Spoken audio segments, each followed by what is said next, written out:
BTS has released collaborations with many artists over the years, so I thought it would be fun to rank every single collaboration they've released. The problem is that there are so many. Just for RM, I counted 22. I also counted 14 for Suga, and the other members also have collaborations, so I decided to have a separate video for solo collaborations. So in this video, I will rank the songs where the whole group, or at least 2 members of the group, were part of the collaboration, so the song credits go to BTS as a group. Of course, every person has their own criteria on what makes a collaboration better than the other, but I'm mainly going to focus on the compatibility between the 2 artists. My main question is, does this song feel like a natural duet? I'm also considering the interactions they've had, my opinion on the actual song, what ARMYs think, and what the general public thinks, because some of these collaborations made some non-fans become fans. But at the end of the day, I'm going to prioritize what I think about the song as a collaboration.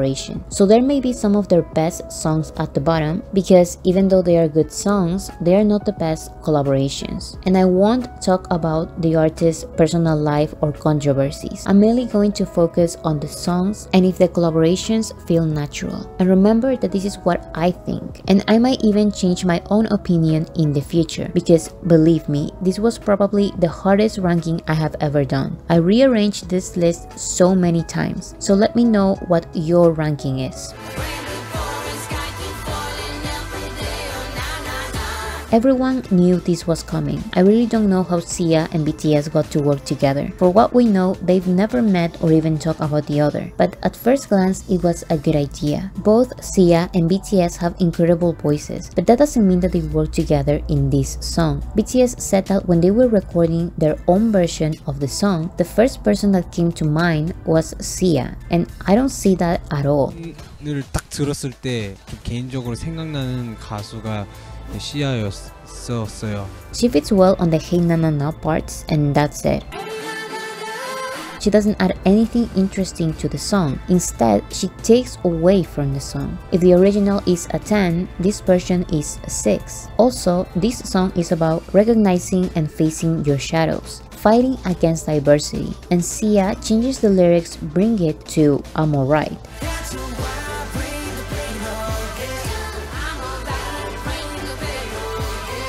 And with the rest of the lyrics, the message remains the same, but I'm alright is just not as intense or powerful as Bring It, especially when this phrase is part of the chorus.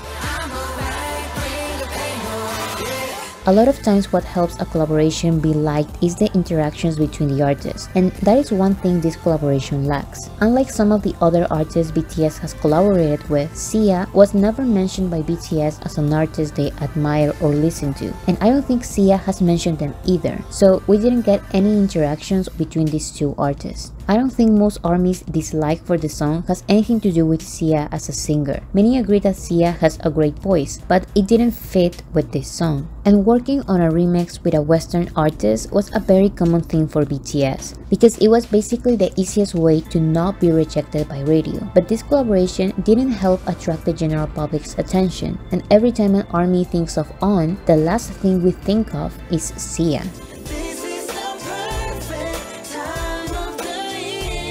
This single is part of a big hit Christmas project from 2013. Im Jong-hee is a soloist who was signed to Big Hit from 2012 to 2014. Joo-hee is a soloist who was signed to Big Hit from 2007 to 2014 and is also part of the trio 8 with someone you may recognize, Lee-hyun from Big Hit. And Jokwan was in the boy group 2AM, co-managed by JYP and Big Hit from 2008 to 2014. You also may recognize him from his collaboration with J-Hope Animal. So this is a special project with different artists signed to Big Hit in 2013. When it comes to the single and music video, it definitely feels like a cohesive song, and it is actually a very nice collaboration. Everyone stands out and RM and Jungkook feel present in the song.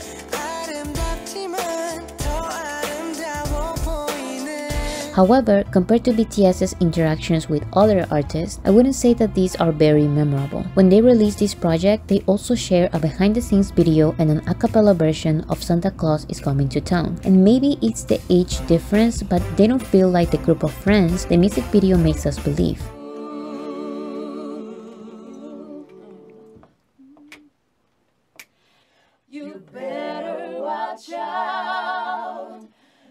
better not cry.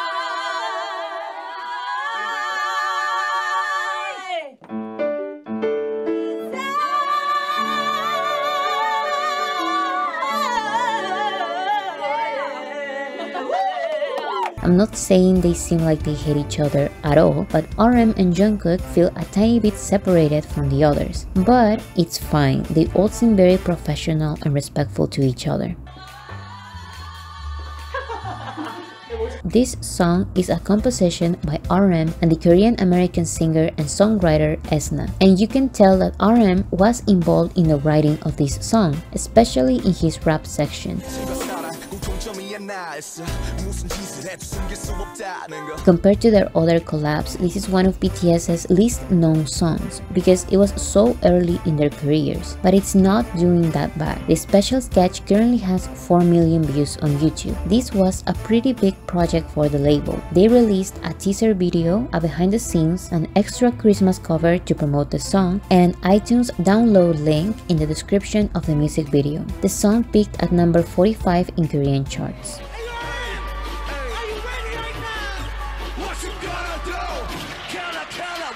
Supreme Boy is a South Korean rapper and producer. He was a trainee to become one of BTS's members. However, he ended up not being in the group and stayed in Big Hit as a producer. In this song, he works mainly as a producer, but I decided to include him in this list because he raps the whole chorus.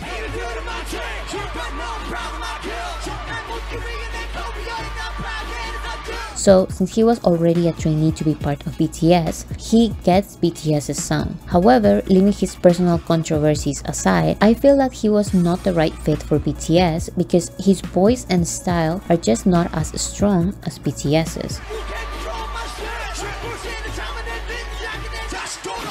The only big interaction they had was in 2017, when he performed this song with BTS on one of their concerts. And this is a very good song from the rap line. Supreme Boy is definitely a very good producer, but maybe he is just that. I don't think ARMYs really consider this song to be a collaboration. Supreme Boy is barely there, and BTS outshines him.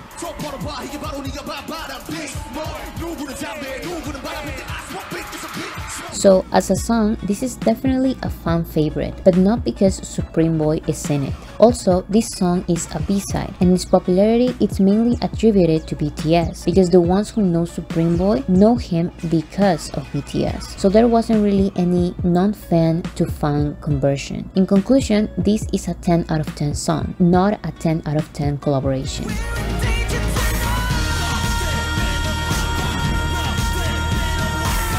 If you see the original songwriting credits of Danger by BTS, you will notice the name Tan Bui. He is an Australian Vietnamese singer and songwriter, and he got to collaborate with BTS on a remix version of the song titled Danger Mo Blue Mix. Tan is an incredible singer, and his voice works very well with BTS's sound.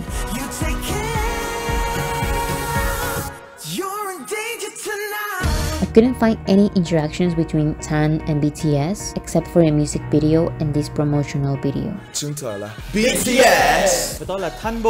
When it comes to the actual song, the original Danger is definitely more hip-hop focused and has a rebellious tone, while this remix is more R&B, but the message of a dangerous love is still present.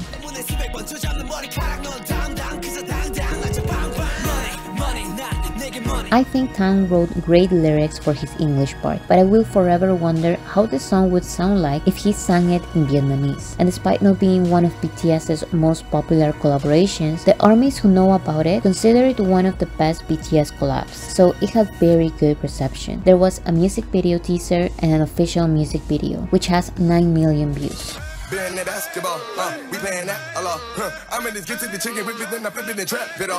BTS met the American rapper Designer at the 2017 Billboard Music Awards. Months later, they released 2 remixes produced by the DJ Stevie Aoki. One of these featured Designer. When BTS met Designer, it was so chaotic, but I actually liked this interaction a lot. Designer is funny and seems nice.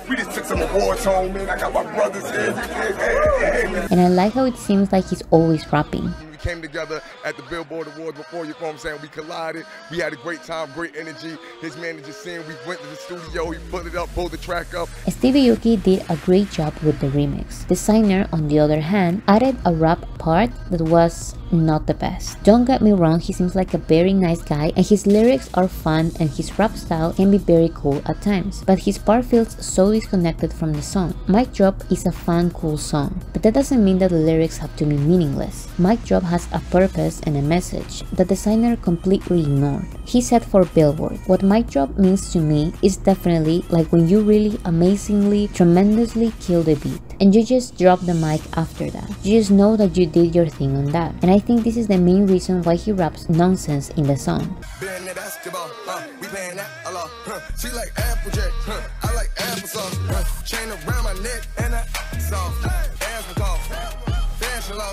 Which I actually don't dislike. I like listening to songs with no deep meanings too, but maybe they should have collabed in other songs. Also, Designer's rap is 1 minute and 14 seconds, making Suga and J-Hope share RM's part. On a positive note, we got to listen to Suga and J-Hope rap in English for at least a few seconds.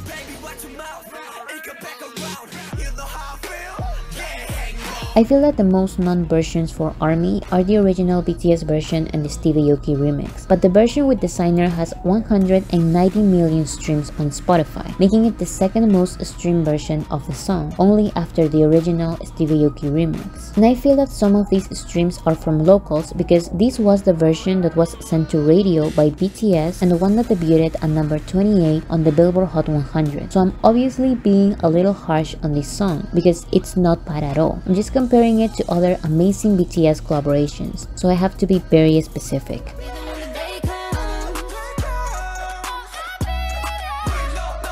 Before you object, I want to say that I love this song and it's one of my summer anthems, but as a collaboration, I don't think it's as good as the others. This song is the second single of the soundtrack of BTS's mobile game, BTS World. It was sung by V, J-Hope, and the Swedish singer Zara Larsson. I've always thought that there is something really cool in the way Taehyung and J-Hope's voices complement each other. And Zara Larsson's voice shines just as much as Taehyung and J-Hope's.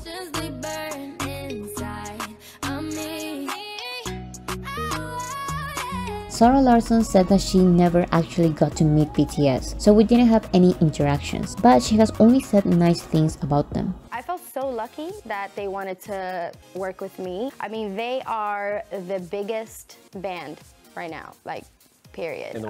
In the world. I just felt honored to be a part of it because, as I said before, their music is really translating into every country, every genre. J-Hope was one of the songwriters, and the lyrics continue with the album's theme of following your dreams. When it comes to the fans' reception, I feel like there are people who like this song more than Dream Glow, and there are people who like Dream Glow more than this song. But at the end of the day, both songs are generally liked by ARMYs. And I have to say it, this song did not reach the general public because Zara Larsson is famous, but she's not the most recognizable name of this list, so the listeners are mostly ARMYs, but that is not necessarily a bad thing.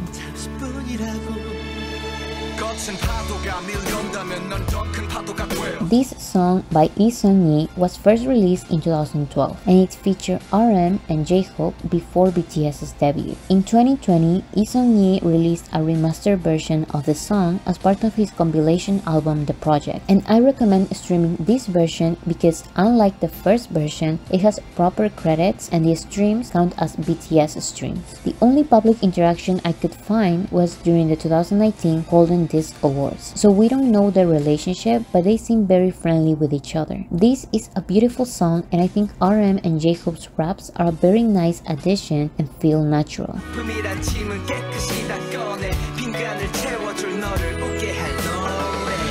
The song is about how the pain of a heartbreak will eventually pass.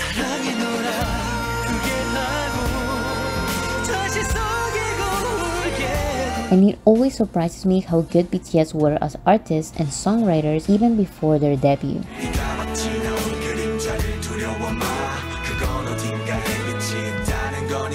Most armies that know this song know it because it was re-released in 2020, and I think that is a good thing. Thanks to this song, newer armies got the chance to discover this and other BTS pre-debut songs. So this song may not have created new armies, but it made the ones who were already armies listen to BTS's beginnings.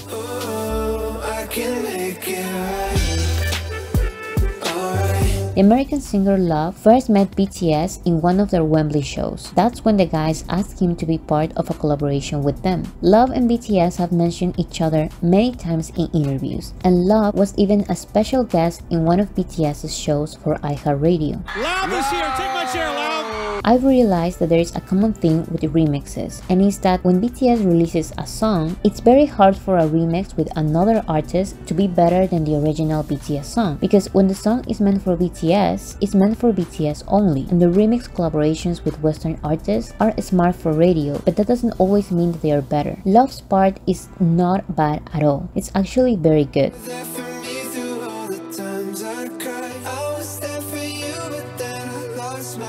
But the original verses by BTS were much better.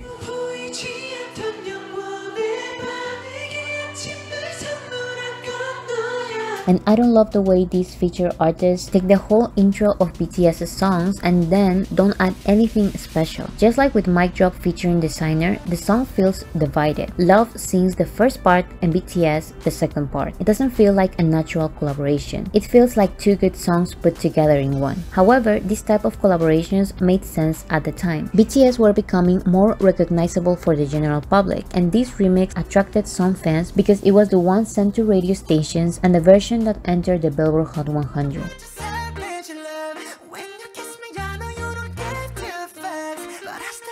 This remix of the popular TikTok sound by Josh685 featured the American singer Jason Derulo and BTS's members Jungkook, Suga, and J-Hope. I won't talk about Jason Derulo, how he tried to steal the song from Josh, or what he has to say or not say about BTS, but I'll mention one thing. This is a good song because BTS is in it and because Josh made a great beat. Jason Derulo's parts are just not memorable for me. However, I believe Jason Derulo and Jungkook's voices work pretty well together.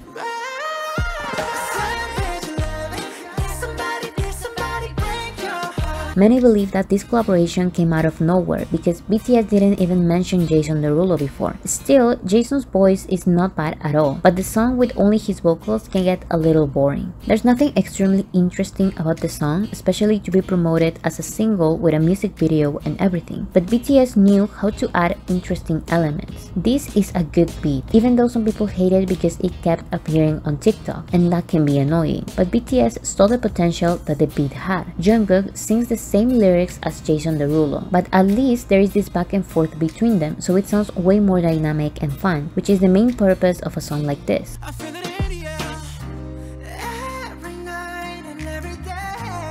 And then Suga raps in Korean, and of course his lyrics are so poetic and smart, and they still make sense with Jason's lyrics, but they are so much more clever and interesting.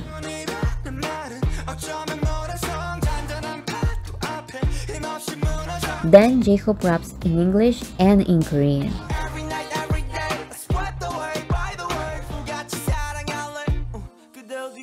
This is how you feature in a remix of a song. You don't take away from the original. You add new interesting parts that show the best of everyone. ARMY's response was actually pretty good. A pretty common theory is that they released this collaboration because at the time, BTS's US distributor was Columbia, and Josh685 was recently signed to Columbia. So releasing a remix with BTS made the song reach #1 on the Billboard Hot 100, something that they couldn't do with the Jason Derulo only version. And do you really want to listen to Savage Love without this iconic BTS intro?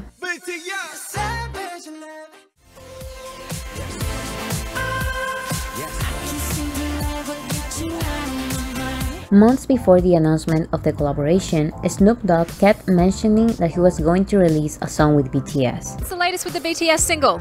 You gotta talk to them, but my parts are in. And despite Snoop Dogg confirming it multiple times, BTS had to pretend like nothing was happening. I'm ready for this collaboration with Snoop Dogg. Are we gonna collaborate with him? That's what I heard. That's what I heard. We're open. Come on, Snoop, call us. Didn't he confirm it that you guys were doing this collaboration? I don't know actually, because you know the label's gonna hate us. So later, the record producer Benny Blanco announced that he was releasing this song with Snoop Dogg and BTS's vocal line. I want to be in the band. I want to like sing and dance and do like, I don't know. I think I could do it. no. Although we haven't seen any interactions, BTS made references to Snoop Dogg on BTS songs quite a few times.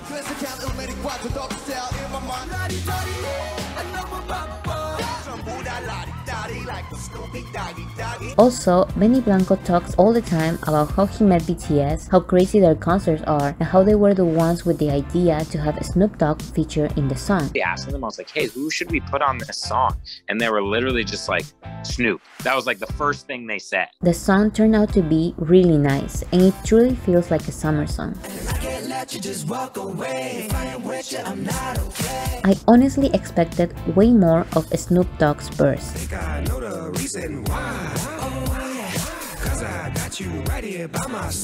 But it's still a cool, catchy song with a different concept, a fun music video, and a lot of potential to be a well-known summer song. Something Benny Blanco has done so many times already. And remember that this is BTS's latest song, so don't forget to stream it.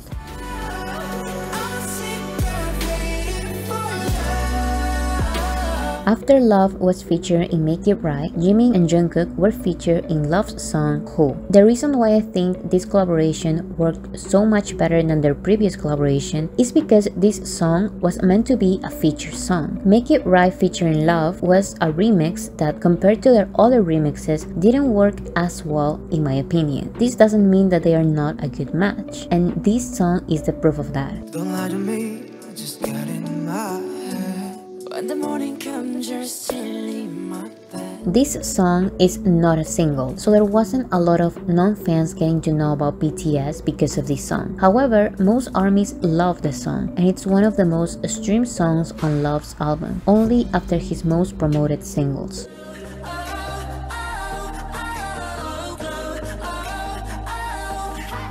This song is the first single of the soundtrack of BTS's mobile game BTS World, and it was composed by the English singer Charli XCX. Charli met BTS when she was in Korea for a festival in 2017. All their interactions were private, but she shared on Twitter that they were welcoming and nice, and that was the moment they talked about working together on a song. She also said that the version she wrote was about meeting someone at a club, but the guys changed it to be about following your dreams and becoming empowered. This post and this interview are the only interactions we have. Like BTS collectively want to own a duck restaurant? Just one of them. Is it RM? No, Jungkook. The song is sung by Jin, Jimin, Jungkook, and Charli XCX, and this was a smart decision because their voices work so well together. First, Charli and Jungkook sing together in English.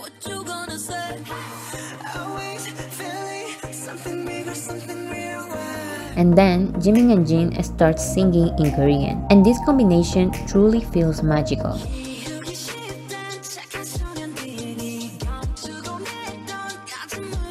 This is a calm but happy song, and everyone shines. I feel like this could have been a huge song with the general public if it was promoted properly, but I think it was not their intention to make a big deal out of this. The song feels personal and like it was meant for ARMYs to listen to, not to be a big promoted single, so it serves its purpose.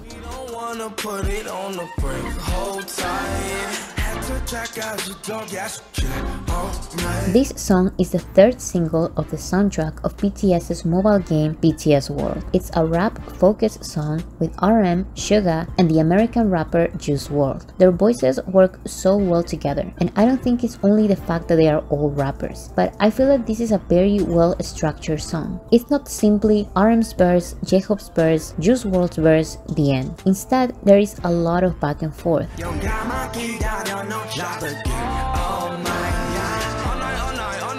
and that is one of my favorite ways artists collab, because it doesn't feel that it's someone featuring someone. It's more about artists complementing each other while also showing their best selves.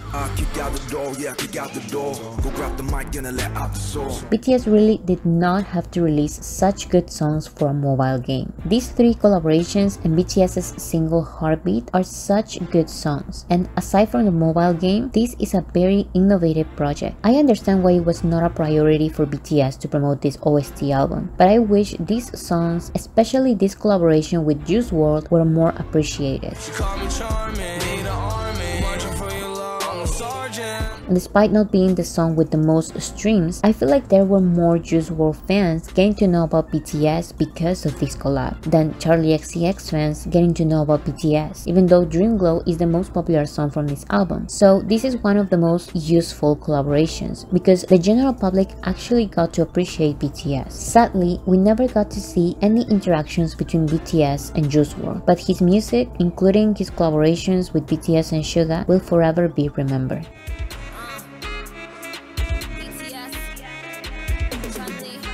BTS saw Nicki Minaj perform at the Billboard Music Awards 2017, and this is basically the only moment they were seen together at an event. I really want them to meet each other in person because it seems like they truly respect one another. I really with them. I mean, everyone does, and you know, their album is doing its thing, I will say that. They're on here next week.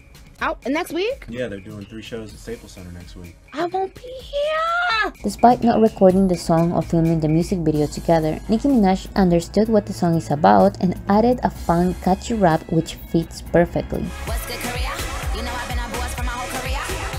I'm about to jet in the Lear and put more than my hands in the air. We all love the original Idol,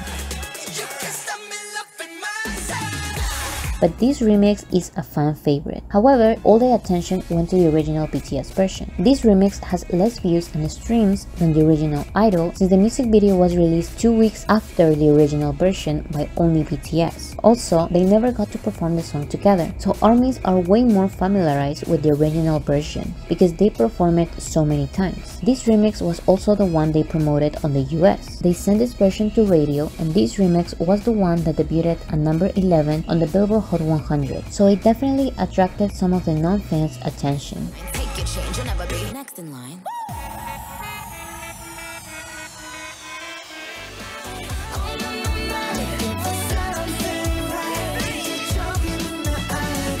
BTS first met Halsey at the 2017 Billboard Music Awards and then became friends. 2 years later, they released Boy With Love, and this became a moment in BTS's history. There are many compilation videos of their interactions because they did not only release the collab and moved on, they also performed it together at the 2019 Billboard Music Awards, the 2019 iHeartRadio Jingle Ball, and BTS's concert in France. Halsey also was present in some of BTS's interviews, behind-the-scenes videos, and practices. She gave them friendship bracelets. They talk about each other in many interviews. Halsey, love you. Suga and Halsey collabed again in Suga's Interlude, a song for Halsey's album, and he even got to meet her newborn baby. She also attended BTS's concert in LA in 2021, so their friendship makes this song a very natural collaboration. Halsey was the perfect choice for this song. Her voice fits the chorus and they all blend together perfectly. However, I feel that maybe she blends in too well, to put it in a nice way. I cannot really say that she contributed to anything big in the song. I can barely hear her. Her voice is more present in the Spotify version than in the music video, but still, when I listen to this song, I only picture BTS singing it. And I think the biggest proof of this is that this is not a remix. This is the only version there is, but BTS can perform it perfectly without her. So for me, this song is pop perfection, but not necessarily because Halsey is in it. Despite all of this, the song was still very well received by ARMYs, Halsey's fans, and the general public. The music video broke the 24-hour record in YouTube. The song debuted at number 8 in the Billboard Hot 100. The song and album made BTS sweep award shows in Korea for the first time. And it's also funny how this collaboration made Halsey become the first American to win a Daesan, a major prize in Korea. Boy With Love is a pop anthem that will go down in pop culture, and it deserves all the records and awards it received. I remember writing flows in my room in college. Now I need global entry to The story of this collaboration is insane. Megan literally had to fight in court for this song to be released. After BTS released Butter in 2021, they asked Megan Thee Stallion to be part of a remix of the song. She accepted, but her label, 1501 Certified Entertainment, blocked the release of the song with the excuse that the collaboration wouldn't be good for her career and that they would only accept if she pays them a fee of $100,000. Megan really wanted this song to be released, so she sued the label. With a little help from BTS's legal team, Megan's lawyers convinced the court to clear the release. The funniest thing is that we got to learn about this remix because of the lawsuit documents, which by the way say that this is a swap agreement, meaning that we are getting a Megan Thee Stallion featuring BTS someday. I think all of this made the remix a very special collab. It's the hot girl coach and BTS. BTS and Megan met months later, and it seems like they truly respect and care for each other. She also joined them in their LA concert and proved that they sound amazing together. They fought for this and it was worth it because the remix is one of their best. Butter is a fun, catchy song that was meant to be a summer song, and Megan got that. Her rap fits perfectly. And I loved how she didn't only have one verse. She also opened the song and joined the rappers in the final part.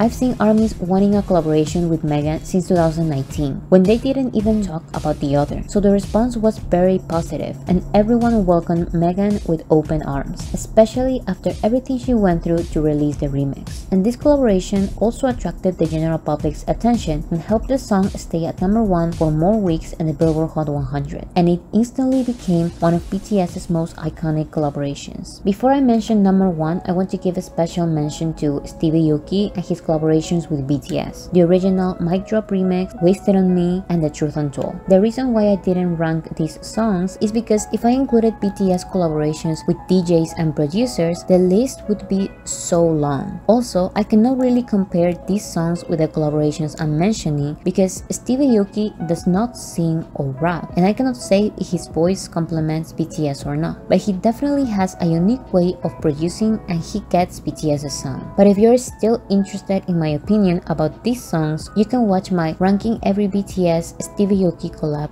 video. I ranked these 3 songs and Stevie Aoki's remix of Blueberry Eyes by Max and Suga.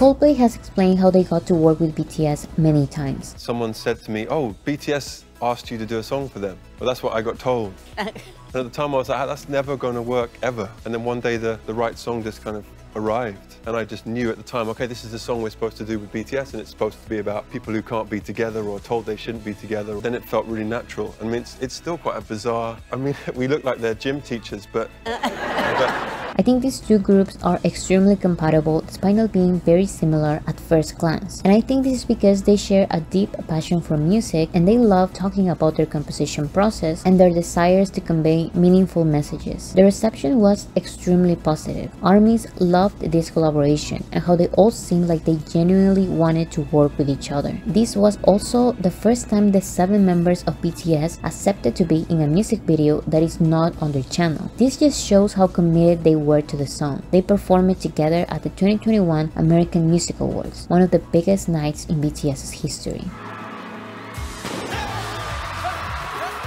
I've seen that many Coldplay fans and casual listeners were surprised by this song because they expected BTS to be the typical boy band that only releases pop music. So it was nice to see people getting to know about BTS's passion for music. Both groups loved the recording process so much that they filmed a short documentary of how they made this song. A whole documentary for one song. But it makes sense because it's a very important song for them as artists. BTS were already fans of Coldplay and they respect them so much. Coldplay has also said multiple times how much they admire the way BTS is capable of bringing communities together all over the world, and how their music transcends language and countries. And they meant it, because Chris Martin was not afraid to let BTS write their lyrics and sing their parts in Korean.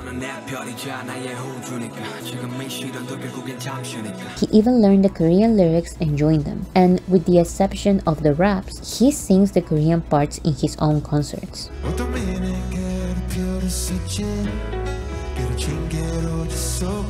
And the song represents exactly that. Coldplay wrote the song about a love that is not supposed to make sense because they are from completely different worlds.